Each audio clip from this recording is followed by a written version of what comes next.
Esos que son artesanales mexicanos. Yo llevo en el Pues, negocio aproximadamente unos 14 años.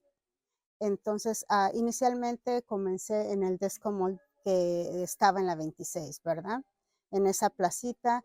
Entonces, debido a lo que empezó gentrificación, yo fui una de las desplazadas y me vi en la necesidad de buscar un lugar donde seguir vendiendo a mis clientes. Entonces, yo comencé este negocio aquí, lo que es Coco's Boutique, aproximadamente eh, 2 años atrás, cuando empezaron los rumores de que el Tesco Mall se iba a cerrar, entonces tenía que prepararme. Y pues me vi en la necesidad aquí de abrir esta boutique. Después mi hijo me dijo, ma, es que para que los clientes puedan llegar, pues tus clientes son adolescentes, son de 14 años y todos utilizan TikTok. Entonces dijo, no van a ver Facebook. Y le dije, a ver, hazme unos videos, ¿verdad? Y me empezó a hacer unos videos. Después al ver eso le dije a Roxy, ¿sabes qué? Creo que tienes razón. Voy a pagar esa cantidad que tú me dices y ayúdame a poner mis redes sociales bien. Eso también me lleva a una responsabilidad a tratar de dar un mejor servicio. Honestamente nos ha llevado a otro nivel.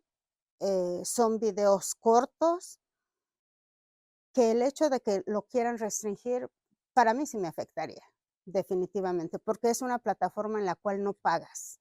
Eso es una gran ventaja, ¿no? Entonces, no pagas por hacer esos videos y te dan muchas herramientas para poderlos, ¿cómo te diré? Sincronizar o hacerlos como tú quieres que sean.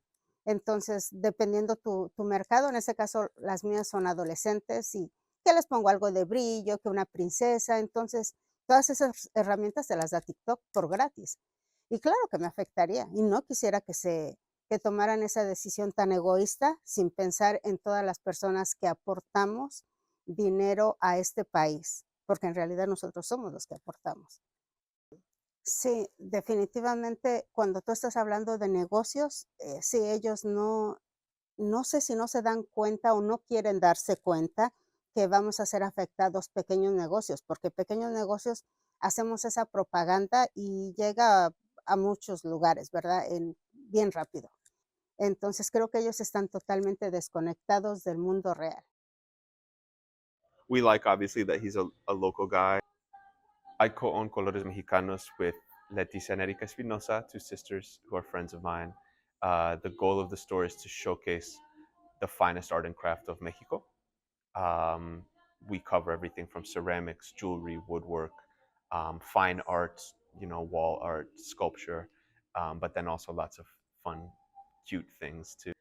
The store represents about 100 families across 13 states of Mexico, and everything's handmade by them. It's the perfect moment to show the world, because Michigan Avenue, being the heart of downtown, is really, in the eyes of the world, we receive visitors and tourists from everywhere, all the time, and we're so proud to show them, the diversity of Mexico, the fact that there's over 60 languages still spoken in the country, and that there's incredible depth of indigenous tradition that you can really see when you look at the art, and the weaving and the woodwork and the ceramics. From the beginnings of our small business, we've always been very active on social media. Um, when we were a tiny business, during the pandemic, we started doing backyard markets at the home of one of my business partners, Letty, in Belmont Cragen. And that was one of the first moments where we really noticed the power of social media to generate real in-person interactions, not just a like or a comment, but people would actually come. We've definitely depended on social media. I would also say for any small business, traditional advertising is extremely expensive, whether we're talking about radio, TV, newspapers. Um, and I think often, if you really put your heart into social media, you can generate promotions or advertisements that also you feel like they really reflect the spirit of your place, of what you do. Um, so yeah, we've been able to grow our following. It's not huge, but it's significant. We have about 16,000 followers on Instagram, about 10,000 on Facebook, and about 6,000 on TikTok. And then we have like our website We have our email list. Um, and yeah, we do our best to make to make content that is relevant to people, informative, and most importantly, enjoyable. Like, I don't know, there's no point in uploading bland, boring advertisements to social media that no one cares about. So we're all very camera shy. Those of us who work here, we're very uncomfortable with being in front of the camera, but we also understand that it's sort of our responsibility to give people things they actually want to look at, because otherwise it's not worth it. It's like watching commercials at the Super Bowl. A funny commercial at the Super Bowl is worth it's the one you're going to remember out of 20 boring commercials. So it's like, why even make the boring one? It's just wasting your time. Our TikTok is our newest account, and it's our smallest following relative to our other accounts. Um, but it's definitely an important following. I would say at least on a monthly basis, probably more, probably a weekly basis. People tell us that they've come into the store because they saw it on TikTok. We would be disappointed to lose TikTok for sure.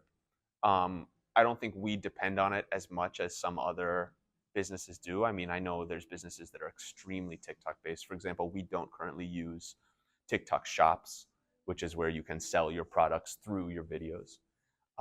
We do that on Instagram, where we've been established for more time and just had more time to build that system. I would say one thing that TikTok has taught us is just that marketing right now is very much in an internet video age, and people aren't really interested in anything else.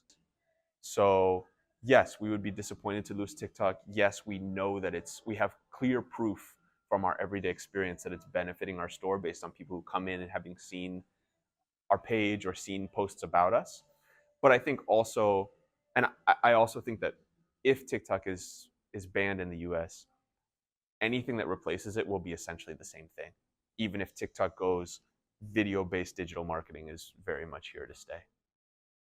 The most important thing about this place and any restaurant should be the cleanliness, bro. The cleanliness is the number one thing. If my obstacles are keeping up with the demand, you know what? I am so blessed right now. We only make a certain amount of poundage a day. Once it's gone, it's gone. We're here comfortable. It's a family business. Everybody back there in that kitchen is family.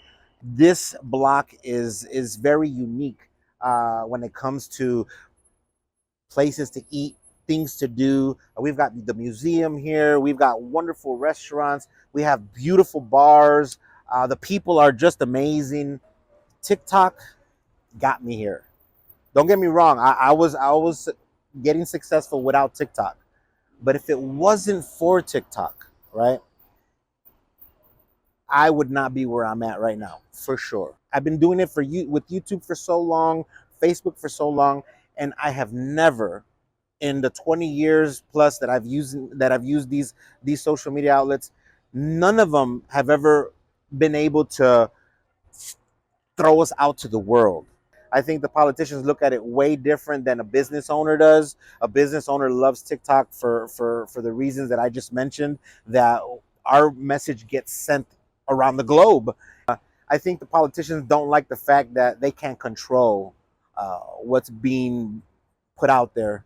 I think that's the problem. The problem is they can't control it, but I feel like TikTok gives us that freedom to express ourselves without anybody there watching us and trying to punish us for giving our opinions. Right?